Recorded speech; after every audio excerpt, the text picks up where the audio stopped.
클릭해 주셔서 감사합니다. 이순신 장군 최후에 대해 여러가지 설들이 많습니다. 워낙에 임진왜란을 통틀어서 백전노장이자 무패 신화를 달성했던 이순신 장군이 마지막 전쟁에서 끝까지 추적하다가 전쟁 중 전사하셨다는 사실은 한국인에게는 큰 아쉬움으로 남습니다. 그래서 여러가지 설들이 존재하는데 특별히 두 가지 설을 중점적으로 다뤄볼까 합니다. 첫 번째, 이순신 장군 자살설. 임진왜란이 발발 후 일신의 안위를 위해 강을 건너 명나라로 도망가려고 했던 선조.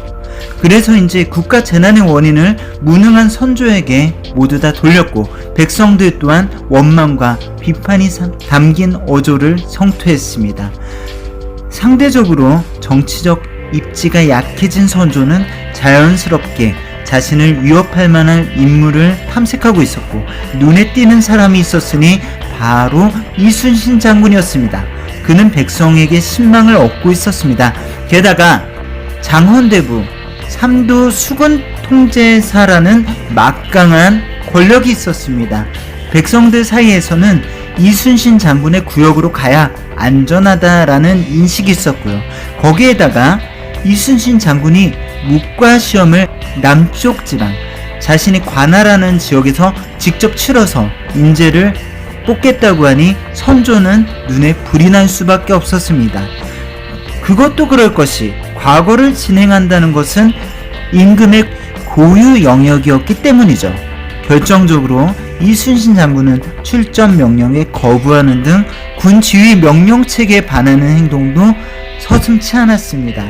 다 이유가 있었죠. 어쨌든 원균이 조선 해군 전력을 모두 다 전멸시키고 나서 선조는 정신을 차렸나 봅니다. 이순신을 복귀시키지만 고작 12척의 배로 하여금 승전보를 올린 이순신 장군이 곱게 보였으니 만무합니다. 임진왜란 마지막 전쟁, 여기서 이순신 장군은 자신의 거취와 가족을 생각했을 것입니다. 자신이 승전하면 임진왜란은 끝이 난다. 토사구팽이라고 하였던가. 상관께서는 선조죠. 내가 탐탁지 않았을 터 이미 조정에 나의 편은 없다. 모두 다 적이다. 나는 어찌해야 되는가? 이 한몸 전쟁에서 산화하리라. 이순신 장군은 이례적으로 최전선에서 대장선을 지휘하게 됩니다. 그리고 우리가 익히 알고 있는 것 같이 유탄을 맞고 운명하시게 됩니다. 나의 죽음을 적에게 알리지 말라. 두 번째, 이순신 장군이 자신이 전쟁 중 사망한 것으로 꾸몄다는 설입니다. 앞의 자살설과 동일한 추론에서 출발합니다. 승전하고 돌아가도 목숨을 보존할 길이 없으니 가족을 포함한 최측근들이 장군을 사망한 것으로 꾸몄다는 것입니다.